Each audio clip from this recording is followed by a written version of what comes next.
Bueno, hermanos, bienvenidos a otro estudio de la Biblia. Qué bueno que ya están listos y qué bueno que están temprano.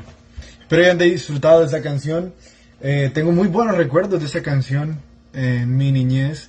Siempre la escuchaba cuando habían problemas en la casa, cuando habían problemas en el colegio, cuando había algo que me frustraba, siempre escuchaba esa canción y siempre podía acudir al dulce refugio que encontramos en Dios. Entonces es una canción que recomiendo muchísimo. Siempre debe estar guardada en nuestra lista de reproducción. Bueno, oremos para empezar el nuevo libro de hoy. Entonces empecemos con una oración. Señor, gracias por permitirnos estudiar tu palabra, porque Señor siempre nos hablas y siempre podemos acudir a ti como un dulce refugio en medio de tempestades.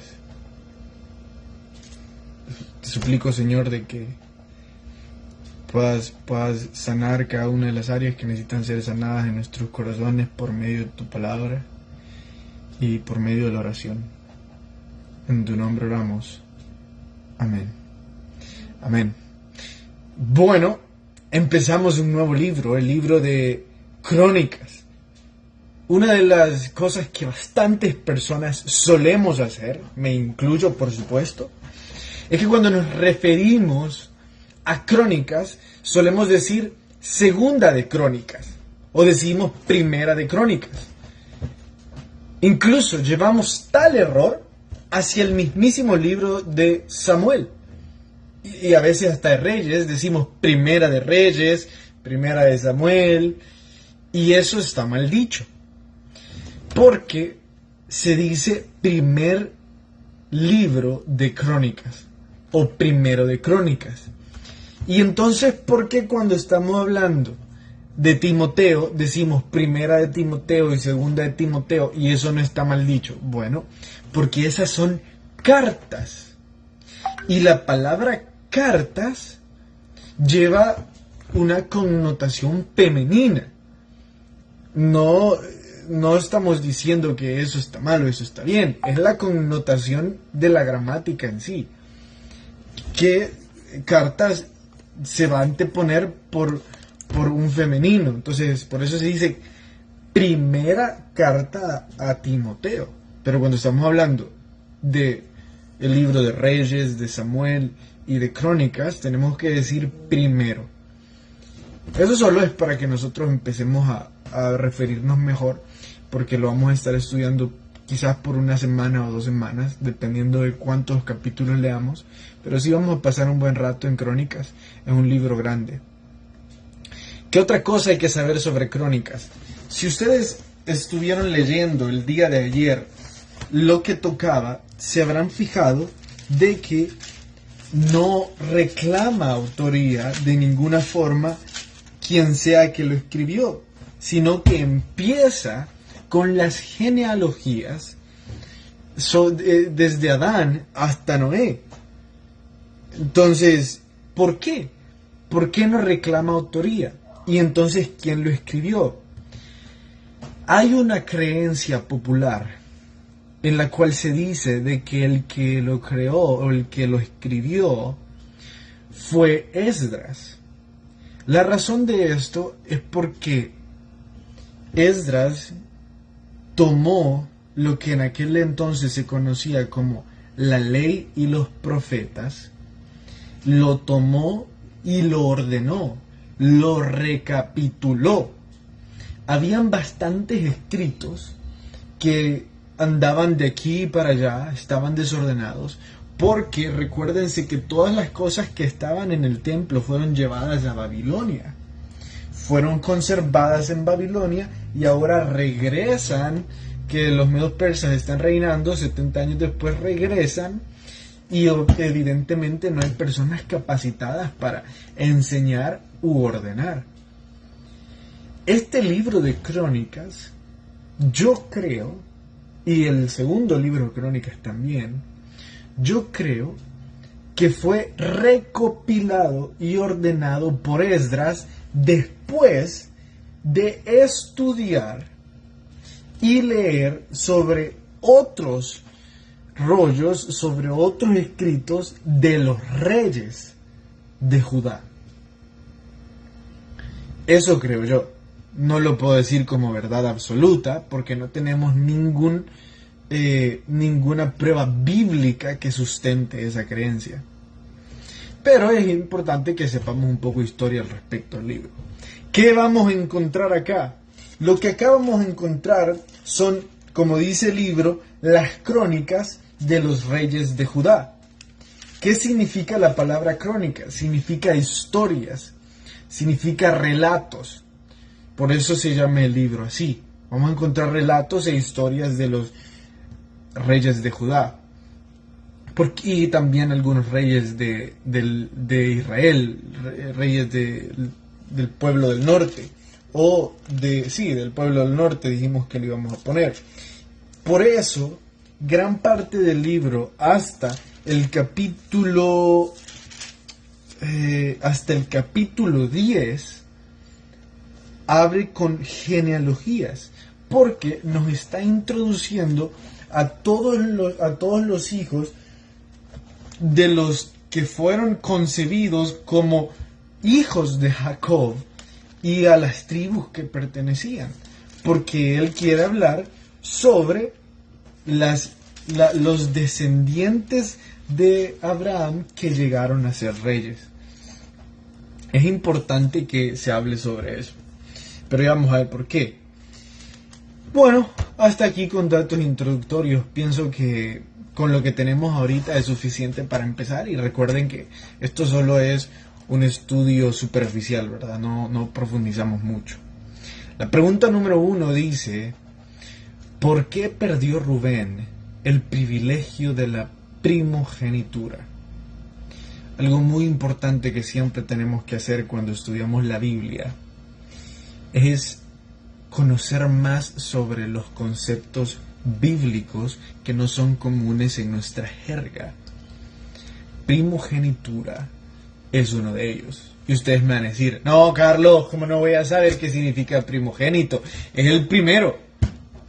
Ven que están equivocados. Primogénito no significa el primero. Yo sé que en español las palabras suenan similares, pero en hebreo, en la etimología, en la raíz propia de la palabra primogénito, significa el que rompe la matriz. Entonces sería el primer hijo, porque evidentemente ese rompe la matriz. Ahora, ¿qué significa todo esto de romper la matriz? En aquel entonces era clave para cualquier matrimonio tener hijos. Lo más importante que podía existir para cualquier mujer y para cualquier hombre era tener hijos. ¿Por qué?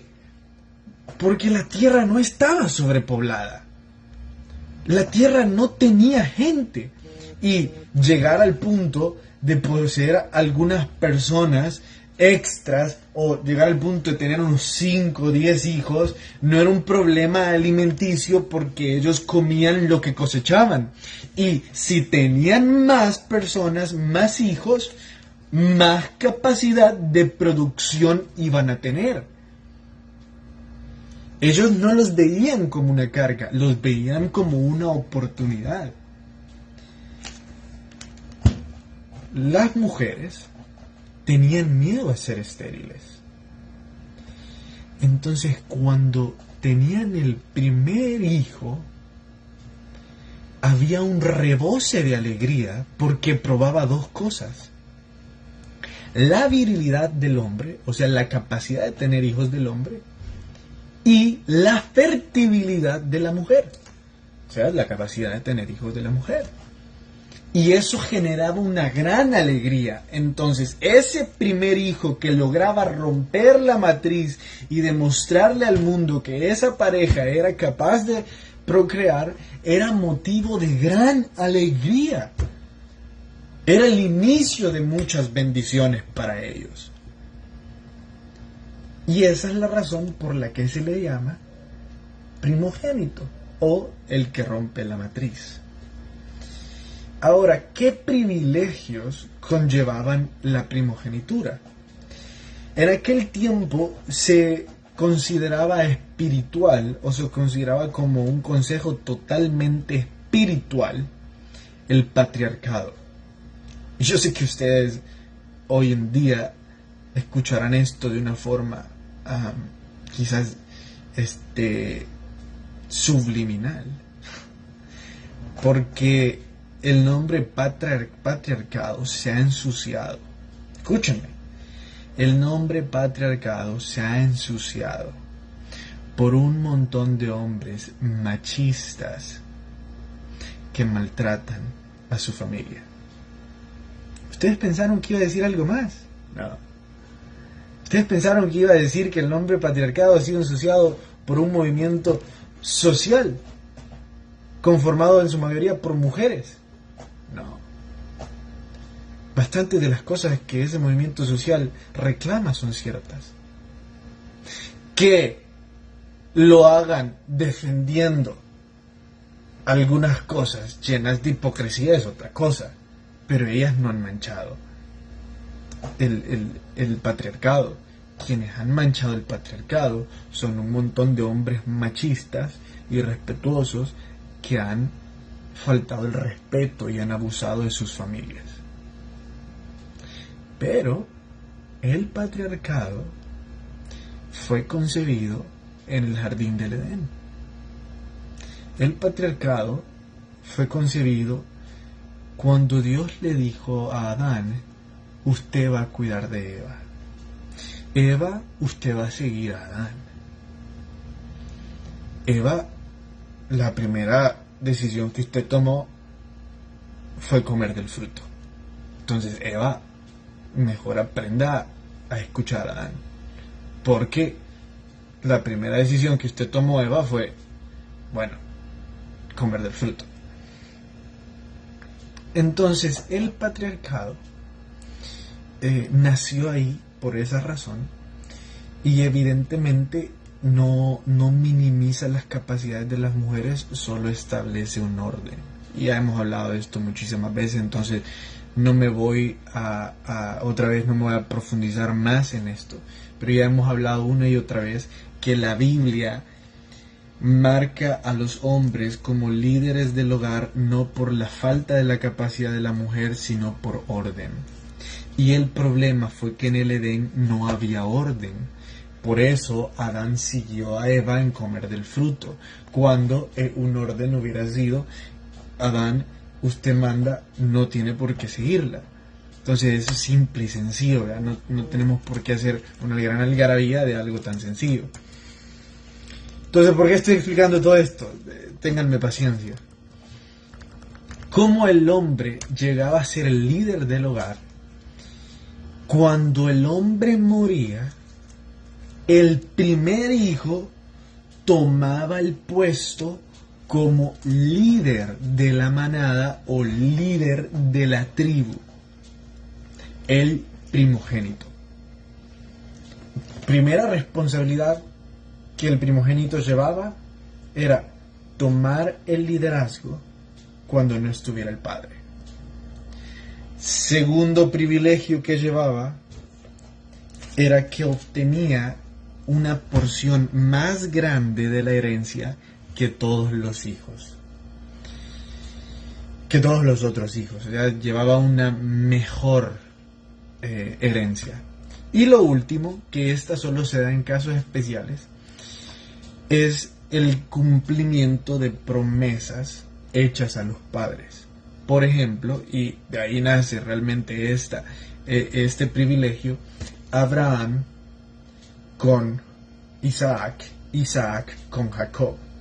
Dios le dio la promesa a Abraham de: tus hijos van a ser como las estrellas, el número de tus hijos va a ser como el número de las estrellas, el número de tus hijos va a ser como el número de los granos de arena que hay en el mar. Entonces, esa promesa fue dada a Abraham. Pero Abraham no vio eso. Esa promesa se pasó a Isaac. Pero Isaac no vio eso. Esa promesa fue dada a Jacob. Y Jacob tuvo 12 hijos y empezó a ver eso. y Jacob, y luego Rubén, y luego Judá, y luego todos ellos empezaron a ver cómo sus hijos se multiplicaban y multiplicaban. Entonces, ese es el tercero, el cumplimiento de algunas promesas especiales. Entonces, ¿por qué perdió Rubén el privilegio cuando vendió su primogenitura? Esto es algo complicado de hablar, porque lo dice en el verso 1 del capítulo 5. Dice, los hijos de Rubén, primogénito de Israel, porque él era el primogénito, mas violó el hecho de su padre. Sus derechos de primogenitura fueron dados a los hijos de José, hijo de Israel, y no fue contado como primogénito. Es algo difícil de hablar porque hay doble moral al respecto. Rubén, siendo el mayor, siendo ya un hombre, vivió y creció en una ruptura familiar terrible. No tuvo hermanos de otra madre. Tuvo muchos hermanos de muchas otras madres. 4 otras madres. 4 otros tipos de hermanos. Y vio las peleas, las luchas que hubieron entre esas madres. Creció en un ambiente hostil que ningún bebé debería de crecer. Evidentemente, él creció con eso. Y llegó el punto en el que un día vio a una de las concubinas de su padre y fue y tuvo sexo con una de esas concubinas. ¿Qué era una concubina? Era simplemente un amante. No era una esposa, era un amante. Entonces, Carlos, ¿y eso está bien visto por la Biblia? No. La Biblia solo respeta a la oficial, a la que delante de Dios se comprometió a ser fiel, etcétera, ¿verdad? Entonces las otras, la Biblia les llama concubinas. Entonces el problema es que Rubén, al tener sexo con una de las concubinas de su padre, rompe y viola todas las oportunidades que él tenía para ejercer cualquier tipo de autoridad y liderazgo. Porque él dice que no le importa lastimar a su padre. Ustedes me dirán, bueno, pero en primer lugar el padre no tuvo por qué haber tenido concubinas. El que le expuso al hijo es el padre. Un momento, hermanos. Y sí, puede ser cierto. Puede ser, y sería un perfecto llamado de atención decirle a los padres, mire cómo expuso a su hijo a tener sexo con una concubina. ¿Por qué usted anda teniendo concubinas? ¿Por qué no tiene solo esposa?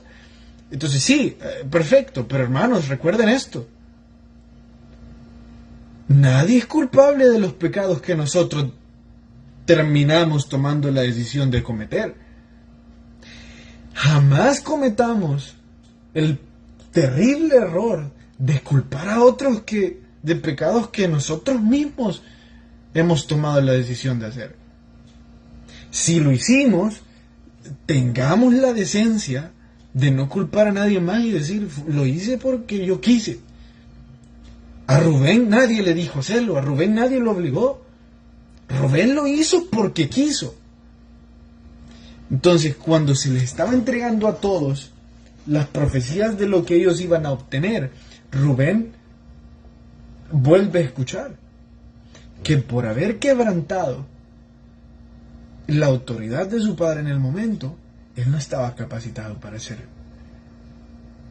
líder de nadie. Peor aún, de llevar una promesa en sus hombros. Entonces, perdón que me extendí mucho en esta pregunta, pero sí había bastante que explicar. Bueno, ¿qué privilegios eran? Ya los vimos. ¿Quién y por qué tomó la Ustedes escucharon el culto ayer, en el culto de hoy, que soy tartamudo, entonces que no les sorprenda. ¿Quién y por qué tomó la primogenitura? Bueno, vean en el verso 2. Bien que Judá llegó a ser el mayor sobre sus hermanos y el príncipe de ellos, mas el derecho a la primogenitura fue de José. La primogenitura pertenece a José porque delante de Dios la mujer que Jacob amó era precisamente Raquel. Era la mujer por la que trabajó 14 años. Ustedes me dirán, no, pero la primera mujer que Jacob adquirió fue Lea. Hermanos, yo confío en esta corriente que ha interpretado lo siguiente. Jacob trabaja a los 7 años, ¿verdad? Y en el día de la luna de miel se da cuenta que le habían dado a Lea y no a Raquel. El día siguiente va a reclamarle y le dice, ¿por qué me diste a Lea y no a Raquel? Y él le dice, bueno, si trabajas 7 años más, te voy a dar a Raquel. Entonces hay una corriente que ha interpretado esa parte de las escrituras como que sí, lo que realmente le dijo el papá de Raquel fue, está bien, toma a Raquel, pero trabaja 7 años más. Hay algunos que creen eso. Yo me guío por esa corriente porque para mí tiene un poquito más de sentido en cuanto a palabra por palabra. Ustedes son libres de creer cualquier otra cosa. El punto es, la persona por la que José se esforzó y la persona que delante de Dios José dijo, quiero a esa persona, es Raquel. Pero especialmente lo último. Las 3 mujeres que fueron las oficiales de los 3 patriarcas no eran fértiles, no podían tener hijos. Las 3 mujeres eran consideradas infértiles, sin la capacidad de tener hijos. ¿De quiénes estoy hablando? De Sara, de Rebeca y de Raquel. Las 3 no podían tener hijos.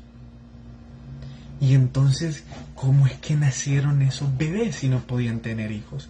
Nacieron de formas sobrenaturales porque eran hijos de promesa. Eran hijos que iban a ser concebidos para el cumplimiento de una promesa. Y entonces, ¿por qué Abraham tuvo a Ismael? ¿Por qué, Isaac no cometió ese error?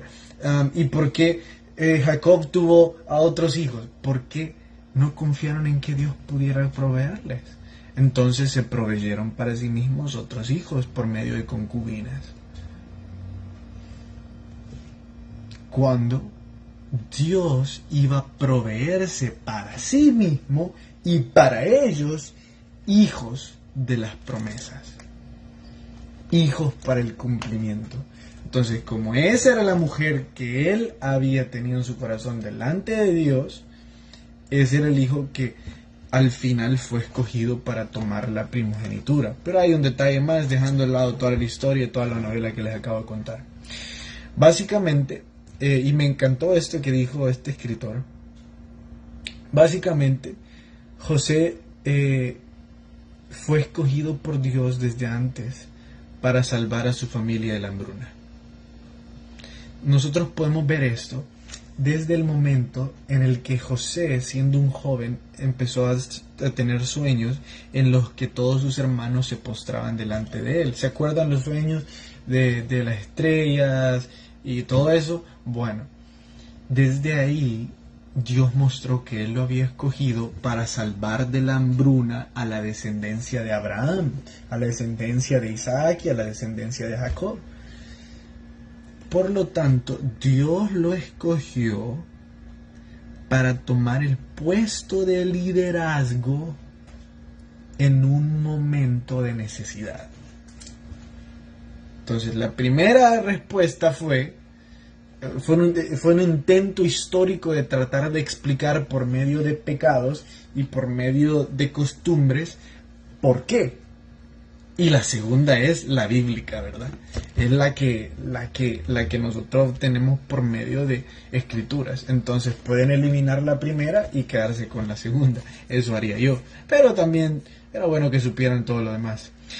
Media tribu de Manasés, ¿quiénes eran? Bueno, nosotros gracias a la historia que encontramos en el libro de Josué, podemos encontrar que la tribu de Manasés le dijo a Moisés: mire, Moisés, no queremos pasar a la tierra prometida. Queremos quedarnos aquí al otro lado del Jordán. Moisés les dijo: miren, deben de pensar eso. Van a quedar expuestos, se van a convertir en idólatras, etc. Y ellos dijeron: no nos importa, queremos vivir al otro lado del río Jordán. Bueno, el caso era que la tribu de Manasés eran expertos luchadores y ganaderos. Entonces, no solo eran ávidos en el arte del combate, sino que también tenían muchísimo dinero. Y también tenían sus propias tierras al otro lado del río Jordán. Pero al no haber escogido lados,